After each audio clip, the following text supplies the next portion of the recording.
ए master अफसानचा Mudassir Ahmad Shimoga. शोबे उर्दू को बचाने के लिए 7 तलबा की जरूरत थी। प्रोफेसर शाह फिक्रमंद थे कि अब की बार दाखिले न हुए तो उनका शोबा बंद हो जाएगा। इसी फिक्र से उन्होंने कुछ जुगोड़ करके 2 घरेलू औरतों को दाखिले के लिए मनवा लिया। मजीद 5 तलबा की जरूरत थी। उन्होंने देहात का रुख किया, जहां पर उन्होंने देहात के 4 लड़कियों को दाखिला के लिए मनवा लिया था। अब बस एक की जरूरत थी तो उन्होंने मोहल्ले के आवारा लड़कों से रुजू किया। 2 लड़के मान गए, लेकिन शर्त ये रखी कि इनका दाखिला मुफ्त होगा और हर महीना 2000 रुपए चाय पानी के लिए देना होगा।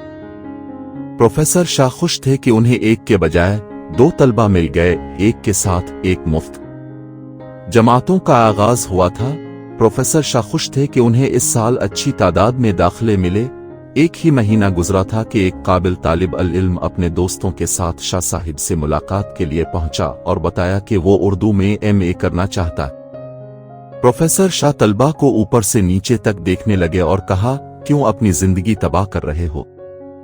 उर्दू पढ़कर कौन कामयाब हो रहा है? जाओ मियां जा, कोई और शोबा इख्तियार करो।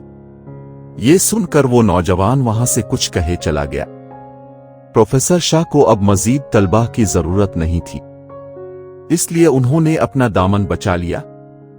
एक दिन कॉलेज के वो लड़के जो आवारा लड़कों में शुमार हुआ करते थे, उन्होंने प्रोफेसर से अपना माहाना खर्च मजीद बढ़ाने की मांग की।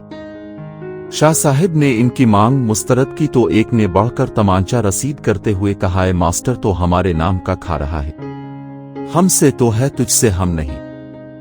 ये कहकर दोनों वहां से चले गए। अब प्रोफेसर शाह के कानों में तमांचे की आवाज से ज्यादा लड़के का लफ्ज गूंज रहा था, ये मास्टर।